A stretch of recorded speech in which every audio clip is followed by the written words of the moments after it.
చెప్పండి అమ్మా, ఏమైంది? బాగా ఫీవర్ సార్, విపరీతమైన ఒళ్ళు నొప్పి. ఏజ్ ఎంతమ్మా మీకు? సార్ చెప్పలేను సార్. అయ్యో, అంత సిగ్గుపడతావేందమ్మా? మీ వయసే కదా అడిగినాను. ఒక 26 వేసుకోండి సార్. నేను రాసుకోవడం కదమ్మా, మీ ఏజ్ ఎంతో చెప్పండి. ఎందుకు అంత సిగ్గుపడుతున్నారు? అది ఏజ్ 26 సార్. ఏందమ్మా 26 అని చెప్పుకున్నానికి అంత సిగ్గుపడతాను? భలే ఉన్నావు నువ్వు. సరే, మందులు రాసిస్తాను. కాకపోతే ఈ మందులు చాలా పవర్ఫుల్. ముసలి వాళ్ళైతే తట్టుకోలేరు. అంత పవర్ఫుల్లా? అయితే 35 వేసుకొని డోస్ తగ్గించండి సార్. సర్లే, ఇప్పుడు డోస్ తగ్గిస్తాను. కానీ ఈ డోస్ కూడా 40 ఏళ్ళ లోపల తట్టుకుంటారు. వయసు అయిపోయిన వాళ్ళు తట్టుకోలేరు. ఇప్పుడన్నా కరెక్ట్ చెప్పు, 35 కదా నీకు? ఎందుకు సార్ అంత పవర్ఫుల్ మందులు?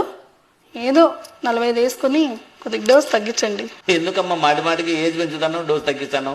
కరెక్ట్ ఏజ్ చెప్పు ఇప్పుడన్నా. Correct sir, last and final 50 రాసుకోండి. ఇంకా అంతకంటే పెంచలేను. రాసిస్తే రాసేయండి, మందులు లేకపోతే లేదు.